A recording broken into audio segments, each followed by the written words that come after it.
When Thomas puffed along his branch line, he always looked forward to something special. The sight of the river.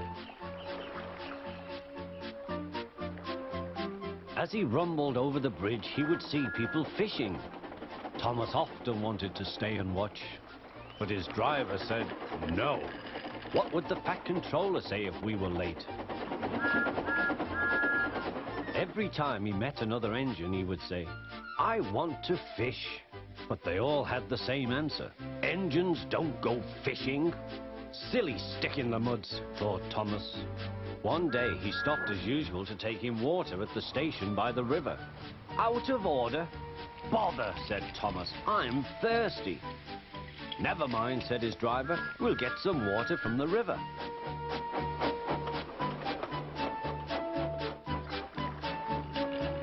They found a bucket and some rope and went to the bridge.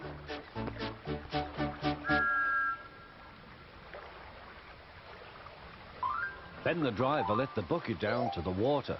The bucket was old and had 5 holes, so they had to fill it, pull it up and empty it into Thomas's tank as quickly as they could, several times over.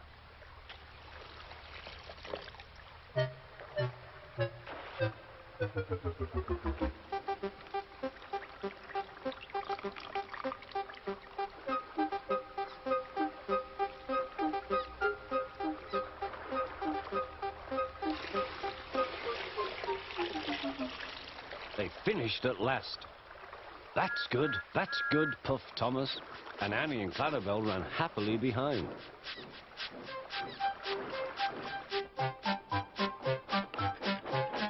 Suddenly, Thomas began to feel a pain in his boiler.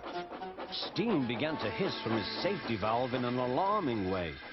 "There's too much steam," said his driver.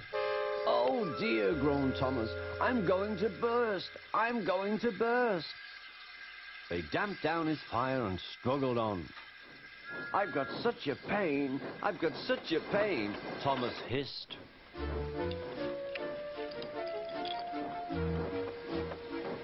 They stopped just outside the last station, uncoupled Annie and Clarabelle, and ran Thomas, who was still hissing fit to burst, on a siding right out of the way.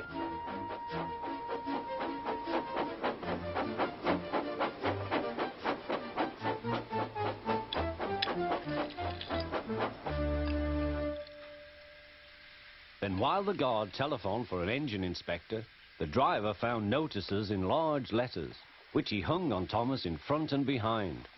"Danger! Keep away!" Soon the inspector and the Fat Controller arrived. "Cheer up, Thomas," they said, "we'll soon put you right." The driver told them what had happened. "So the feed pipe is blocked," said the inspector. "I'll just look in the tanks." He climbed up and peered in. Then he came down. "Excuse me, sir, please look in the tank and tell me what you see." "Certainly, Inspector," replied the Fat Controller. He clambered up, looked in, and nearly fell off in surprise. "Inspector," he whispered, "can you see fish?" "Gracious goodness me, how did the fish get there, driver?" "We must have fished them from the river with our bucket," replied Thomas's driver. "Well, Thomas, so you and your driver have been fishing, but fish don't suit you. We must get them out." They all took turns at fishing in Thomas's tank, while the Fat Controller looked on and told them how to do it. When they had caught all the fish, they had a lovely picnic supper of fish and chips. "That was good," said the Fat Controller. "But fish don't suit you, Thomas, so you mustn't do it again." "No, sir, I won't," said Thomas sadly. "Engines don't go fishing. It's too uncomfortable."